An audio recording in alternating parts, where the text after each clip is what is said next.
¿Cómo están todos? Bienvenidos, bienvenidas a unas nuevas reflexiones. Hoy quiero invitarlos a conversar sobre esta nueva era que vivimos luego del impacto mundial del COVID-19.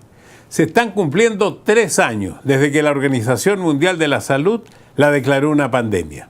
Los expertos la califican como la peor pandemia que ha afectado a la humanidad en los últimos 100 años. Pero hoy la pregunta que todos tenemos es, ¿qué nos espera? ¿Hasta cuándo será una pandemia? ¿Cómo afectará nuestra vida futura? ¿Qué secuelas y enfermedades nos ha dejado como herencia? Para obtener respuestas tendremos la posibilidad de conversar con el subdirector de la Organización Panamericana de la Salud. En nuestra nube virtual también tenemos personas que tienen distintas experiencias con la pandemia. Pero antes quisiera dar la bienvenida a un popular actor y cantante mexicano. Precisamente el 2020 se contagió de COVID. Estuvo 8 meses hospitalizado. El virus le destrozó los pulmones. Fue sometido a un doble trasplante de pulmón. Hoy nos habla de su nuevo libro, Mi Nueva Vida. Saludamos nuevamente en Reflexiones a Toño Mauri. Qué lindo eres. Muchas gracias, Mario, Toño. Qué emoción estar contigo, de verdad. Muchas gracias. Estamos de una manera distinta, sí, más virtual. Sí. Tenemos al subdirector de la Organización Panamericana de la Salud y te quiero explicar, Toño, a ti y al público y a la nube virtual, por qué razón yo he querido hacer este programa. Resulta de que, no con la gravedad tuya, sino con muchas vacunas, sí, he tenido 2 veces COVID. Y si la gente que tiene muy buen oído se dará cuenta que mi voz no es la voz de siempre. Uh-huh. Yo tengo una voz un poco distinta y me dicen que la voz la tengo distinta como una consecuencia del segundo COVID. Le voy a preguntar justamente al médico de la Organización Panamericana de la Salud si esto es efectivo o no. Claro. Pero quiero comenzar contigo. Gracias, porque Mario, yo me imagino que estar 4 veces al borde de la muerte, sí, que te den solamente una noche de vida, que a lo mejor tú no lo sabías, pero tu familia lo sabía, porque tú estabas entubado. Sí, así es. Tú nunca supiste, porque ya lo hablamos, que nunca supiste cómo te contagiaste. Toda tu familia se contagió, pero nadie como tú. No, nadie como yo.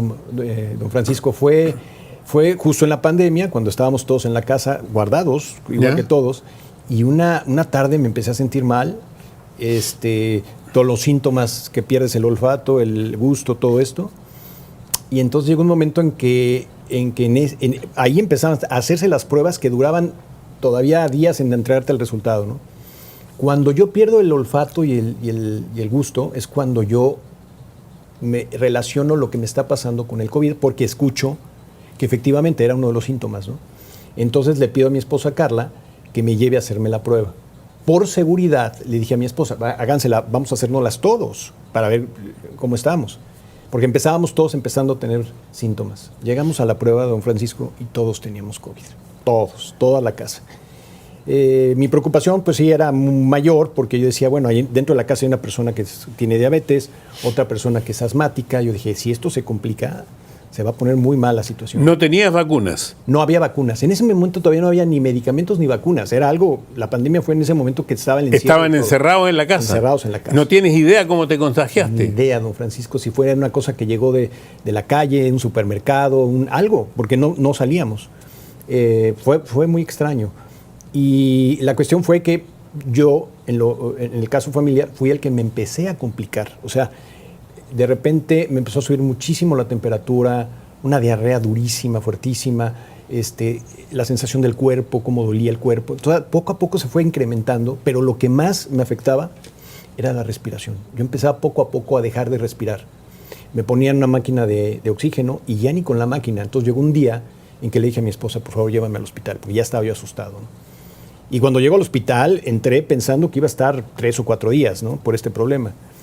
Pero ya una vez que entré y me dicen, vas a terapia intensiva, y te vamos a tener ahí, y me empiezan a explicar lo que está pasando, me di cuenta que esto era una cosa mayor. Tuviste 8 meses, saliste con 46 kilos, sí, no lo puedo traducir bien a libras, pero deben ser como 100 libras más o menos. Más o menos. Cuando tu peso real son 70 kilos, que son aproximadamente 160 libras. Más o menos. O sea, una diferencia tremenda. Muchísimo, don Francisco. Cuando yo entré al proceso, primero ya dentro del hospital las cosas se empezaron a complicar mucho.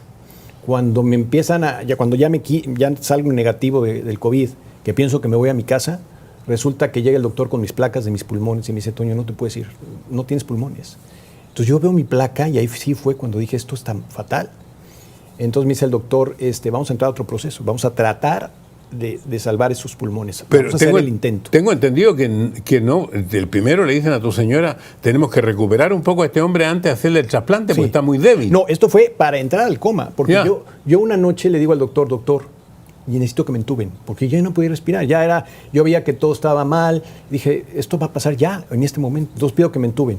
Y en el momento que me empiezan a entubar, siento la necesidad de hablarles para despedirme. Yo no tenía acceso a las videollamadas porque te lo controlan para que tú no te excites. Y entonces mi temor era que no me iba a dar tiempo de despedirme de ellos, porque yo estaba consciente que iba yo a la antesala de lo que posiblemente era la muerte. Y entonces lo único que logro hacer es en mi celular grabarles un mensaje de despedida. Y le digo al enfermero, le dije, por favor, dele el teléfono a mi esposa y dígale que ahí tiene un mensaje que yo le dejé. Yo me despedía de mis hijos, de ella, pero rápido, todo fue muy rápido. Y firmé los papeles, tal y tal, y cuando menos vi, ya estaba dormido, don Francisco. Dormido, pero un sueño de 4 meses. Bueno, lo curioso es que llega el primer trasplante y no es compatible contigo, ya no te queda vida. Sí. O sea, la suerte tuya, o lo que tú quieras, porque además sé que eres una persona muy religiosa, 2 días después llega el trasplante que te sirve. Sí. Y ese trasplante, porque yo quiero promover los trasplantes, ayudó a la vida de 8 personas, además de la tuya. Así es, don Francisco. 7 más. Una persona salva a 8 personas, o en el caso que sea, porque pues todos los órganos funcionan, ¿no? Entonces salvas a 8 personas. Deja ir a la nube virtual para que gente te pueda preguntar. Vamos a ver quién quiere preguntar. Alejandro Abraham está en Mejillones, Chile. ¡Wow! Saludos, Alejandro. Mi pregunta es, ¿cómo le hubiera gustado ser recordado previo al COVID y cómo le gustaría ser recordado después de todo lo vivido posterior al COVID? Oh, qué buena pregunta. Muy buena pregunta, Alejandro. Y además es una oportunidad también para decirlo. Yo siento que todos tenemos una misión en la vida. Todos tenemos algo que hacer. Y cuando te das cuenta, cuando afrontas este tipo de cosas, te das cuenta que eso es parte de tu misión.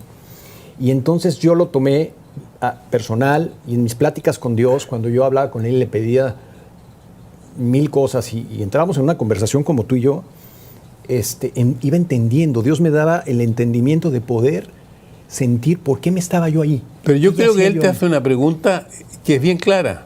¿Hay un Toño Mauri antes del COVID? Sí. ¿Y hay otro Toño Mauri después del COVID? Totalmente. ¿Cómo era el Toño Mauri antes del COVID? Vida. ¿Cómo era el Toño Mauri antes del COVID? A mí me gustaba, don Francisco, mucho los eventos sociales. Me encantaba estar en los cócteles, en las presentaciones. Me encantaba estar en todos esos tipos de eventos, ¿no? Cuando yo entro en esta situación y vienen las crisis y viene el tiempo de meditar y de pensar, me doy cuenta que por esa situación que yo viví antes, me perdí los mejores momentos de mi vida. Me perdí el juego de fútbol de mi hijo Toño, me perdí la obra de teatro de mi hija en la escuela, y cosas tan importantes que son las que valen la pena, que yo decía, pero ¿cómo hice esto por esto? O sea, dices, en ese momento estás pensando en otra cosa, pero ya cuando lo ves lo perdiste, porque eso no se va a regresar. Entonces hay un Toño Mauri de antes que era y llevaba su vida normal, a un Toño Mauri hoy, que gracias a estas experiencias la vida me cambió en todos los sentidos. Yo le doy gracias a Dios que me haya elegido para tener esta experiencia, porque ahora veo la vida de otra manera.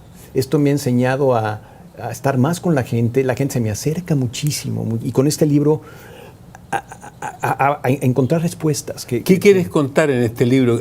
¿Cuál es tu misión con este libro? Mira, con este libro es un testimonio. Simplemente es la historia de todo lo que me sucedió desde que nací hasta el día del trasplante. Hasta ahí llega. Y ahí lo que yo quiero contar es mi experiencia, donde yo creo que todo eso que pasó le puede servir a otras personas. Tanto en la cuestión médica como en la cuestión personal. La familia, la religión, la amistad, la salud, todo lo que viene alrededor de, ¿no?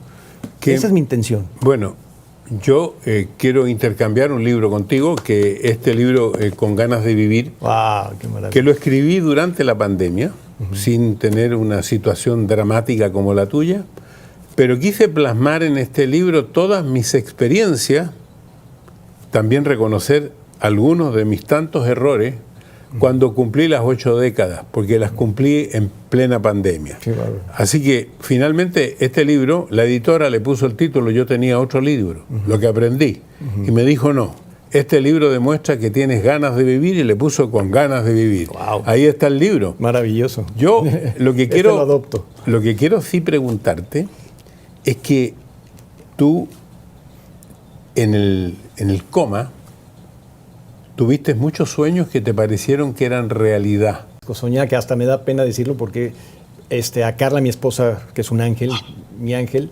le reclamé. Le dije, oye, Carla, todo estuvo muy bien, pero no te voy a perdonar que me hayas dejado en la pizzería. Y yo tuve que dormir ahí porque ustedes se despidieron y se fueron y me dejaron ahí. Y yo empezaba a narrarle estos sueños y me decía, Carla, Toño, nunca hemos ido a una pizzería, no has podido salir de este cuarto desde hace 8 meses.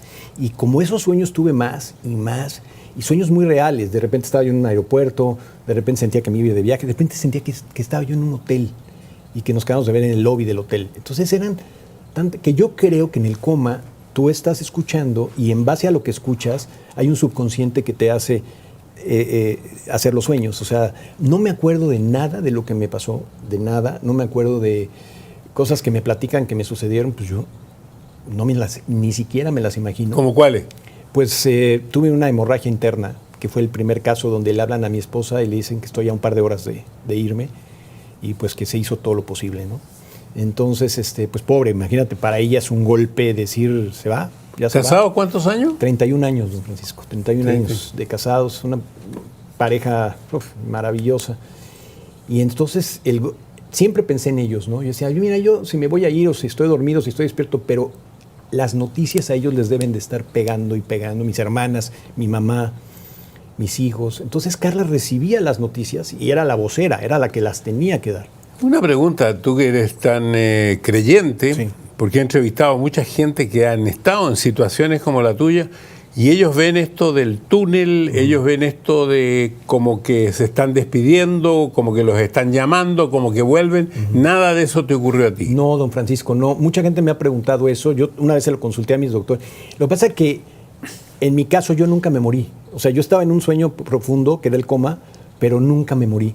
Casi por lo general la gente que se muere y regresa es la que tiene ese paso. Como yo no, en este caso no, yo solamente me acuerdo de mis sueños, y me acuerdo mucho, o sea, tan reales que todavía me acuerdo de ellos, ¿no? Bueno, ¿sabes? Yo creo que tenemos que incorporar a esta conversación a un médico que además, por casualidad, descubrí que es amigo de mi hermano. Wow. Es dominicano, se llama Marcos Espinal, Oye, pero es además el subdirector de la Organización Panamericana de la Salud.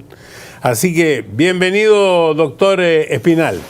Muchas gracias. Un placer estar con ustedes. Muchas gracias, doctor. Usted acaba de escuchar la historia de Toño Mauri. Le quiero agregar que ha estado en muchas telenovelas, que es cantante, que es productor, que tiene unas series en Netflix. En alguna volvió a actuar el año 2020, Sí. que fue en el... Estuve en Mariachis, que es la serie que se va a inaugurar ahora, estrenar ahora, que es una producción de mi hijo Toño. Y ahí me tocó hacer un personaje chiquitito, pero bueno, ya de regreso a mi profesión.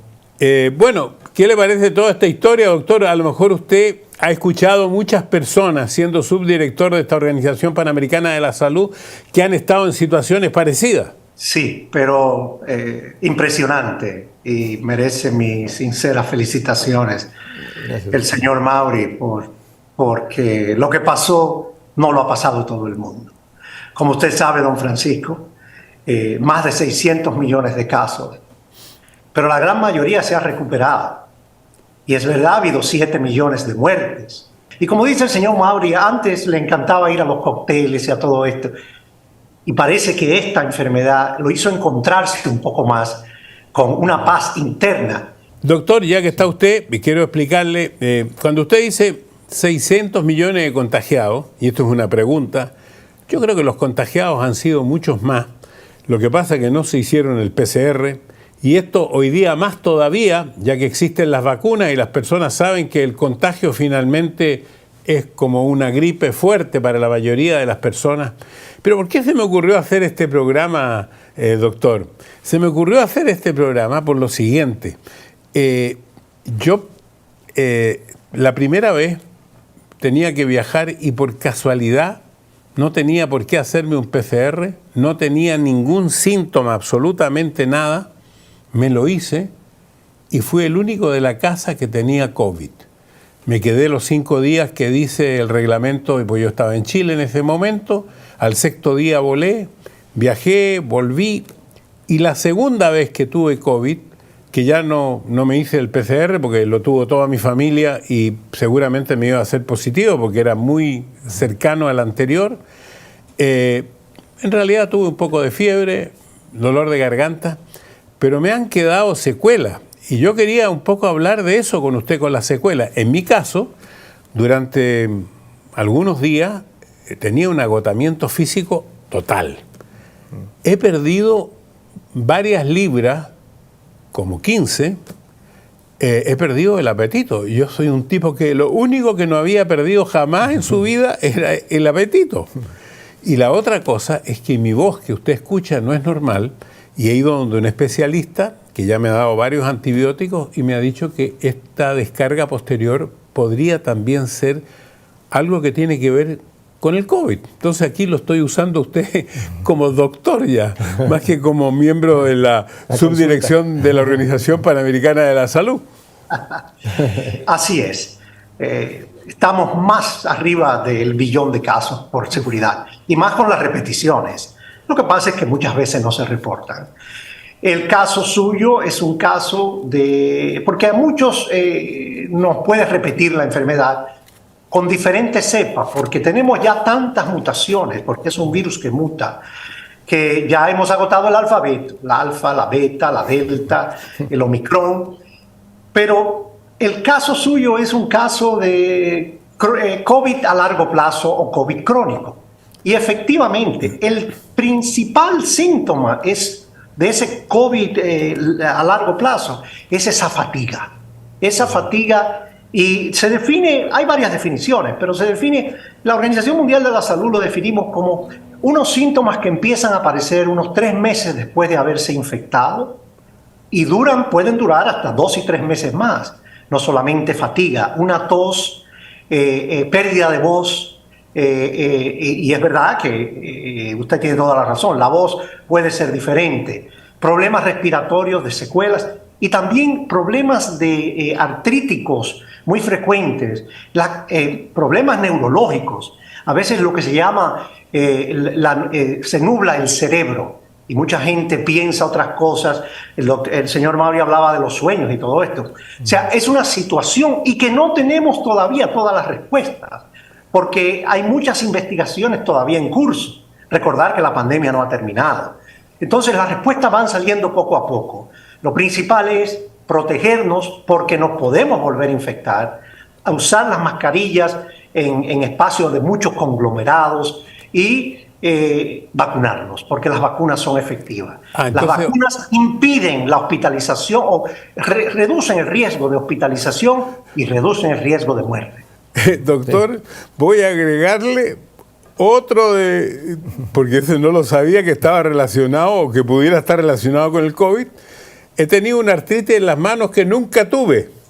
O sea, esto podría estar relacionado. Pero lo otro que le quiero preguntar, y eso es importante para la gente que ha tenido COVID, ahora hay una nueva vacuna que es la bivalente. Yo terminé mi segundo COVID y han pasado aproximadamente 60 días.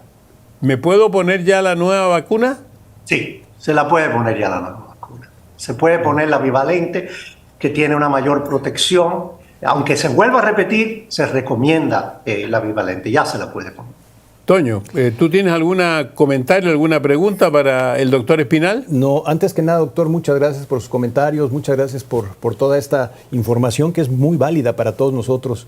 Y efectivamente, yo coincido con usted, creo que la vacuna es definitivamente la solución de muchos problemas, de cosas así. A mí también me volvió a dar COVID a pesar de que tenía mis vacunas, pero efectivamente, como dice el doctor, no fue un COVID agresivo como me tocó la primera vez, ¿no? Entonces, mira, voy a preguntar a la nube virtual porque sé que hay una persona que levante la mano, que le voy a preguntar que levante la mano. Hay una persona que no cree en las vacunas.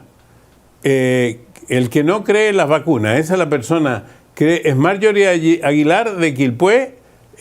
¿Por qué usted no cree en las vacunas, Marjorie? A ver, no es que no crea en las vacunas, yo tengo todas las otras vacunas puestas de niños, todo eso. A esta vacuna todavía no le tengo fe, porque todavía pienso que no está probada como tiene que estar probada. Yo creo que una vacuna se demora bastante más años en saber si realmente funciona o no funciona. Yo no me he puesto la vacuna y trabajé cuidando a los enfermos de COVID cuando estaba toda la pandemia, cuando se estaban muriendo todos. Y como quedo cesante porque tuve que cerrar el centro cultural y yo había estudiado enfermería básica, me ofrecen lo único que había disponible para trabajar, porque en mi rubro, que era la danza, obviamente no se podía, era cuidando a los enfermos COVID. Así que me fui a cuidar a los enfermos COVID, obviamente con todos los protocolos, porque todavía tampoco había vacuna, de usar la mascarilla básica, más la plástica, más todo lo plástico encima, y además manejé todos los pacientes, que incluso era súper triste, porque me decían, mira, este no va a pasar la noche, mañana a lo mejor, mira, tú hidrátalo hasta donde se pueda, ya le avisamos a los parientes que se va a morir, de esa manera. Y yo los traté a todos con agua de hierbas en la hidratación, cada una hora hidratándolos con su jeringa cada uno como correspondía, y no se me murió ningún paciente. Bueno, vamos a preguntarle al doctor, porque en realidad debo decir que yo soy un fanático de las vacunas. Yo creo que las vacunas están evitando millones de muertes, pero me gustaría que el doctor le respondiera, porque yo no soy un técnico. Sí, muchas gracias. Respetamos la opinión y la decisión de la señora. Pero nosotros tenemos las evidencias, acceso a todas las investigaciones que se han realizado. Las vacunas son muy eficaces y cada vez se mejoran más. Por ejemplo, como decía usted, don Francisco, la bivalente. La vacuna está demostrado ya que si usted se la pone y se pone sus dosis, puede ser que le dé COVID por otra cepa, pero va a disminuir en un gran porcentaje el riesgo de hospitalización. Y en el riesgo de hospitalización hay algo muy importante: se puede morir de otras cosas, porque los hospitales también pueden ser caldo de cultivo de otras enfermedades. Cuando a uno le falta alguna vacuna y tiene COVID, ¿cuántos días debe esperar para ponerse la vacuna que le falta? Debe esperar unas cuantas semanas, sí, para salir de los síntomas y todo eso. Usted hablaba de 2 meses ya en 2 meses se puede vacunar fácilmente. Estamos hablando principalmente de las consecuencias de esta pandemia del COVID. Yo sé que esta pregunta es un poco arriesgada, doctor, pero ¿cuándo se termina esta pandemia? Porque llevamos 3 años de pandemia. Esto ha sido devastador para el mundo en muchos sentidos, en sentido económico, mental, especialmente para las personas. Ha habido mucho efecto en ese sentido. Muy difícil predecir cuándo va a terminar la pandemia. Sin embargo, lo que estamos observando es que en todas las subregiones de las Américas está disminuyendo la presencia del COVID, poco a poco. Es por eso que la Organización Mundial de la Salud convoca a su grupo de expertos cada mes, cada 2 o 3 meses, para que revisen los datos y den una opinión. Son expertos independientes de centros académicos de mucho prestigio. Y la última recomendación es que todavía no había evidencia para declarar la pandemia como finalizada. Hay que seguir monitoreando, haciendo la vigilancia, hay que seguir vacunando. Y lo que sí podemos ver es que la disminución se mantiene, y si se mantiene, podemos ver luz al final del túnel pronto. Pero no podemos cantar victoria, porque ya hace una semana veíamos como en China volvía a reaparecer los casos de COVID. Es un virus que engaña muy fácil porque muta muy fácil. Bueno, eso quería preguntarle, porque a uno se asusta cuando ve que en China muere mucha gente. Yo sé, por ejemplo, que la mortandad de América Latina son aproximadamente, en toda América, son como 3 millones de personas. Correcto. 7 millones, creo, en Estados Unidos. O sea, ha habido mucha muerte.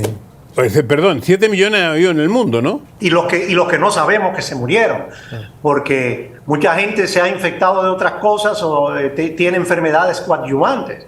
Una persona con problemas cardiovasculares o con un cáncer que le dé COVID, la mortalidad puede acelerar. Sí. Bueno, gracias a las vacunas, ¿tú te volviste a contagiar? Sí, me volví a contagiar. Pero ya no tan, No tan severo. Pero has vuelto a vivir en muchas cosas. Por ejemplo, en el año que pasó, el 2022, tu hija se casó. Ay, don Francisco. El 2022 tu hija fue mamá. Yo soy ¿Qué abuelo. Más? Ya eres abuelo. ¿Qué más te pasó el 2022? Porque eso significa que después de todo este dramatismo vuelves a vivir. Así es, don Francisco. Qué bueno que lo comentábamos, porque yo creo que la gente es importante que tengas esa fuerza, que tengas esa esperanza de vivir. Yo, todo lo que ha pasado en mi vida a raíz del trasplante y de mi vida, han sido puras bendiciones, don Francisco, puras cosas buenas en el trabajo, en la familia, en la amistad, en las cosas que podemos hacer como el libro. Y cosas dramáticas, porque el día del padre en la noche te sientes mal y te tienen que operar de los intestinos. O sea, no hay cosa que no te haya pasado. Que está fuera del alcance de alguien, ¿no? Y que puede ser consecuencia o no del trauma que tuve. Pero aquí estoy otra vez. O sea, vuelves a ver cómo realmente todo forma parte de esta historia. Tiene que tener que pasar por ahí para lograr lo que yo creo que Dios quiere que Bueno, pase, yo ¿no? quiero a través tuyo demostrar que lo más preciado que tenemos es la vida. Así es. Quiero ir a la nube virtual para que tenga también la nube virtual la oportunidad de hablar. No siempre se puede hablar con el subdirector de la Organización Panamericana de la Salud. Sí. Adelante, Alenka Zamora en La Paz, Bolivia. Bajo su experiencia, Antonio, ¿quién diría usted que corre más riesgo de desarrollar una enfermedad grave? Es decir, antes usted había tenido algún tipo de dificultad, no sé, en respirar tal vez, o era de las personas que cuidaban de su salud, que comían sano, es decir, una salud más interna que externa, ¿no? Que era como nos comentaba las vacunas. Gracias, Alenka, mucho gusto y gracias. Siempre fui una persona muy sana, no me enfermaba. Siempre en mi vida me cuidé, bueno, me cuidé en lo normal, ¿no? No tomaba alcohol excesivamente, o sea, tenía una vida completamente normal. Y por mi tipo de sangre, yo soy O positivo, parece que este tipo de sangre tenía menos sensibilidad a esta enfermedad, o sea, era más fuerte, por decirlo de esa manera. Entonces les sorprendían que con mi tipo de sangre y con la vida que yo siempre había llevado, me haya dado tan fuerte a mí. O sea, nosotros mismos tenemos que irnos toda la vida cuidando en general para que esta salud que tienes hoy en día, gracias a Dios, se mantenga. Y si mañana hay una enfermedad y tú eres una persona sana, te va a ayudar a salir más fácil, más rápido.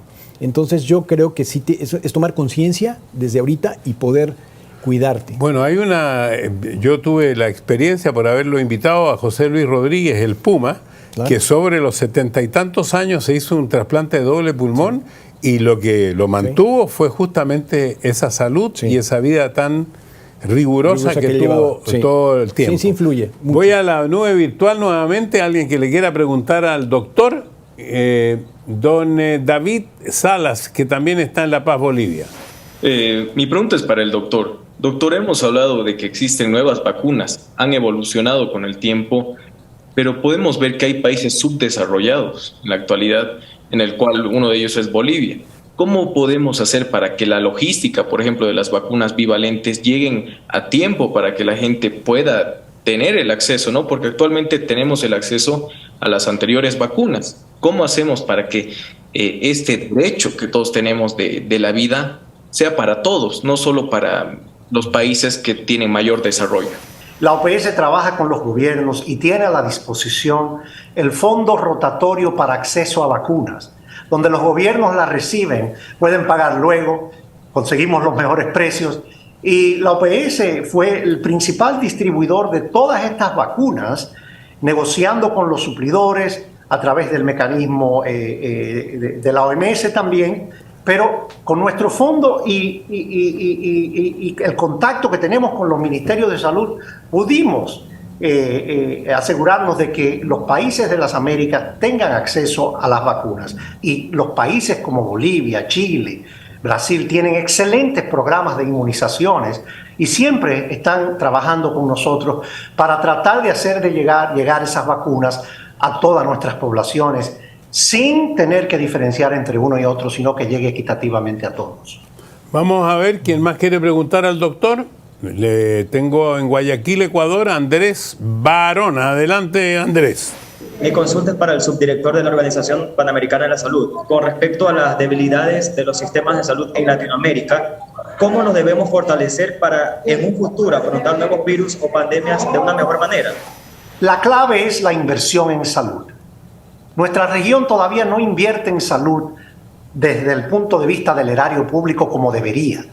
La OPS sugiere a los países una inversión mínima de 7% del Producto Bruto Interno público. Y muchos de nuestros países están muy por debajo de esa inversión. Entonces, es un llamado a los países a que continúen invirtiendo en salud y en educación, porque eso es lo que desarrolla nuestros países. Doctor, en Chile, yo creo que hay algunas pandemias y algunas enfermedades a las que ya nos acostumbramos porque nos vacunamos todos los años. Sí. ¿Verdad? Sí. Y fueron en algún momento una pandemia. Sin embargo, como yo soy chileno, yo hace muy poco estuve en Chile y muchos pelícanos están muriendo por la gripe aviar. Y tengo entendido que hay como un toque de atención con respecto a la gripe aviar. Allá están diciendo que nadie toque un pájaro de estos que están muertos porque esto también se transmite al ser humano. Así es, y eso cae dentro de lo que se llama el concepto de una salud, donde debemos aunar esfuerzos, la salud animal, con la salud pública humana y con la salud ambiental. Si usted recuerda la epidemia del H1N1 en el 2010, también viene de un tipo de influenza. Así que no estamos exentos, tenemos muchas enfermedades y es donde nosotros pedimos que los ministerios de Agricultura y los ministerios de Salud y los ministerios de Ambiente deben aunar esfuerzos para encontrar soluciones que sean, no solamente favorezcan a los humanos, porque tenemos que vivir con los animales, entonces que también favorezcan a la salud animal y la salud ambiental. Hay que darle salida a otras enfermedades y ponerle atención porque por ahí vienen las otras pandemias. Siempre tendremos nuevas pandemias, eso es importante. Por eso la pregunta es importante de que tengamos sistemas de salud resilientes, fuertes, que puedan dar la respuesta. Bueno, doctor, yo le agradezco, pero como tenemos a Toño aquí que representa el dramatismo de todo esto, y él vuelve a renacer, vuelve a vivir. Cuando entraste me dijiste, volví a vivir. Volví a vivir. Y cuando uno vuelve a vivir, tiene que tener además muchos proyectos. Dentro de eso tú dijiste mayor atención a tu familia, que es lo mismo que me digo yo a esta edad, porque uno ha cometido muchos errores, porque esta actividad nuestra es adictiva. Totalmente. Y entonces a uno lo desequilibra con respecto a su casa, a su familia, a sus amigos. Y el aplauso. Son cosas adictivas. Entonces, muy adictivas. ¿Cómo te proyectas de aquí en adelante? Porque tu hijo que está sentado aquí, que tiene 24 años, ya, si 24 ya tiene, te mira con mucha atención. Ay, es un ángel que Dios me dio. Me lo puso para caminar juntos en este viaje. Él, mi hija, mi esposa, o sea, toda la gente que está a mi alrededor. Pero como usted dice, don Francisco, es una nueva vida, es empezar de cero. O sea, yo ahora festejo mi cumpleaños a partir de haber podido salir de trasplante. Y es como cuando empiezas a vivir, las cosas son diferentes, las cosas son nuevas. Y veo cosas de mucho interés, sobre todo a mí en lo personal, como es el tema de la donación de órganos, de todo lo que requiere y todo lo que conlleva a la donación de órganos, como los trasplantes, cómo la medicina ha logrado llegar hasta poder trasplantarnos pulmones, que cuando tú te pones a pensar dices, pero ¿cómo, no? ¿Cómo se ha ido perfeccionando de tal manera que sea positivo? O sea, hay gente que yo conocí que ya lleva más de 10 años con sus pulmones y dices, guau, pues, oye, pero lo más sorprendente para mí, está bien, se trasplanta el pulmón, pero entonces uno se hace una pregunta que yo me la hice varias veces y la repito aquí, porque yo le hice la primera entrevista después del trasplante a José Luis Rodríguez. Y lo escuché cantar después. Increíble. Igual como cantaba antes. Entonces yo te pregunto, ¿qué canta? ¿Canta los pulmones, la garganta, la voz, el espíritu? ¿Qué canta? Don Francisco, es un trabajo interno de todos los órganos. O sea, de la noche a la mañana llega algo que no te pertenece, no es de tu mismo organismo, y entonces viene un proceso donde se tiene que acoplar a todo lo demás. Tú ves que hay una lucha interna de todos esos organismos, de todos tus órganos que tratan primero de rechazar esos pulmones porque no los reconoce, no son míos. Pero después viene un periodo de adaptación y cuando todo esto empieza otra vez a funcionar, te das cuenta de los cambios. Por eso yo noto que cada día, en lugar de ir para abajo, voy para arriba. Porque voy viendo ese proceso de que todo se va acoplando dentro de mí. Y yo lo siento en todo, en la manera de comer, la manera de caminar, la manera de hablar. Es un proceso, pero somos tan perfectos, don Francisco, por dentro, que todo funciona. Todo es como una maquinaria que tiene que embonar. Y el hecho de tener unos pulmones que no son tuyos, que son de otra persona, involucra una serie de cambios, es normal. Pero cuando tú estás consciente de eso y tú participas en esos cambios y estás consciente de lo que está pasando, las cosas dan muy buenos resultados. Y te hago una pregunta, ¿tú sabes quién te entregó ese pulmón? ¿Sabes algo de esa familia? ¿Sabes la edad de la persona? Sí. ¿Tienes algunos antecedentes? ¿Pudiste agradecerle a los parientes? Sí, don Francisco, mire, después de un año está la oportunidad de escribir una carta a la familia. Dejan pasar un año para que las cosas funcionen, porque si no sería muy duro, ¿no? Y ya después del año sale esta oportunidad. Yo hice la carta a la familia, solicitándoles las ganas de conocerlos. No he tenido respuesta todavía. Ya van 2 años. Me dijeron los doctores, espera, porque también la familia por el otro lado pues está pasando un luto y son momentos muy duros. Perdieron un familiar, que en este caso fue un muchacho de 28 años el que me donó sus pulmones. Un muchacho joven, de 28 años. Entonces tú lo visualizas y dices, debe haber sido terrible esa pérdida, ¿no? Es así, ¿no? Perdón, yo estuve una vez, pude unir una persona en una entrevista que había sido trasplantada de corazón. Uf. Y llegó la madre de este niño al que falleció y le entregó el corazón a esta persona. Uf. Y lo primero que hizo la madre, se acercó al pecho del hombre para sentir latir el corazón de su hijo. Imagínese, don Francisco. Esa es mi ilusión. Conocer a esta familia, darle las gracias, decirle que esa parte tan importante de esa persona está dentro de mí y me dio vida. Yo me llego a emocionar de esto. Sí, es muy fuerte. Y al doctor, quiero preguntarle ahora, porque a lo mejor es porque hay tanta información, porque yo estoy en las comunicaciones, o es el mundo que en este último tiempo, por el cambio climático, por tantas cosas, yo siento como que hay más desafíos de salud de los que yo sentía cuando yo tenía 20, 30 años, como que NH1, que la gripe aviar, que la influenza, o siempre la historia de la humanidad ha sido igual, doctor? No creo que haya sido igual. Creo que tenemos una situación de muchos más problemas de salud, porque también cambian los estilos de vida, que los enlatados, que los procesados, que el tabaquismo, que el alcoholismo. Entonces, todos estos estilos de vida conllevan a más enfermedades. En nuestro continente, el perfil epidemiológico, que hace unos 40 años era solamente de enfermedades transmisibles, es ahora dual. Tenemos una gran carga de enfermedades no transmisibles como cánceres, enfermedad cardiovascular, enfermedades respiratorias. Prácticas saludables es importante mantenerlas. Y la globalización, doctor, porque eso hace que todos viajemos, o muchos viajan de un lado a otro, sí, y llevamos todo. No solamente llevamos nuestro pasaporte, también llevamos los virus, llevamos todo lo que hay que llevar. Ahora estás en Londres o en Roma y es una cosa terrible, el cambio climático, globalización, la pobreza, las inequidades. No es responsabilidad de nosotros, es responsabilidad de gobiernos, pero de toda la sociedad. Como dicen, un abordaje de toda la sociedad. Y a propósito, doctor, usted decía, entre muchas cosas, por ejemplo, yo he bajado de peso a raíz, quizás es una razón la del COVID, hay otros que por el sedentarismo de la pandemia subieron de peso. Y yo tengo en el panel virtual una persona que subió 80 libras, con ella quiero conversar porque no las ha podido bajar. Efectivamente, don Francisco, arranqué yo utilizando palabras que ojalá fueran mías, pero no lo son. Siempre he llevado el peso de mi peso, siempre he sido una persona con libras de más.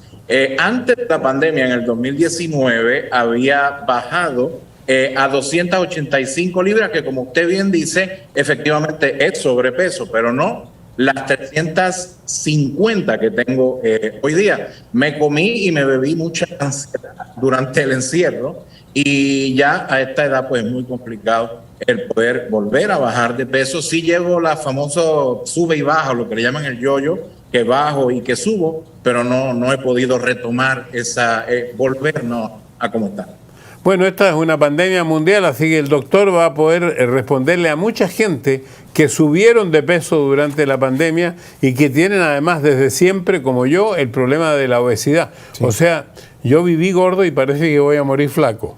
Ese exceso de peso debemos tratar de manejarlo de una forma lo mejor posible, con indicaciones nutricionales, con tratar de llevar una vida sana, de realizar prácticas de ejercicios efectivas, caminatas, aeróbicos, las dietas controlarlas.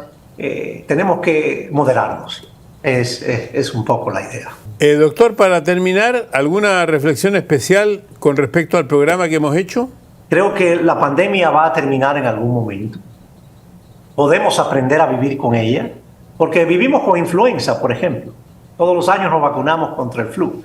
Y puede ser que eso sea lo que suceda, que tengamos que vacunarnos anualmente contra la pandemia. Pero si lo manejamos, nos nutrimos bien, tomamos las medidas preventivas, hablamos y también demandamos de nuestros líderes esa debida atención, yo creo que estamos todos haciendo nuestro trabajo y nuestra parte. Gracias, doctor. ¿Alguna reflexión especial en este final del programa? Yo coincido con el doctor, coincido contigo, creo que estamos juntos para atacar este tipo de problemas. Hay una frase que me encanta y creo que lo dice todo: saber que se puede y querer que se pueda. O sea, poner y a su vez recibir. O sea, creo que ese es el objetivo de la vida. Me ha sido muy interesante este programa. Doctor Marcos Espinal, muchas gracias por haber participado. Toño, lo mismo. Gusto, quiero que doctor. Se aplauda. Gracias. La nube virtual. Bravo. Un aplauso Bravo. Para ustedes que han tenido una excelente participación hoy día. Y también tengo una frasecita: no se trata de esperar a que pase la tormenta, se trata de aprender a bailar bajo la lluvia. Wow. Eso lo dijo una escritora inglesa, Vivian Green. Muy bonito. Y con esa frase me voy a quedar. Hasta la próxima, cuando volvamos a reflexionar de otro tema. Gracias. Espero que le haya gustado el video. Suscríbase aquí a mi canal, llame a sus amigos para que se suscriban aquí también y dele a la campanita. Y le recomiendo que siga viendo mi video porque tengo muchos videos, siga aquí.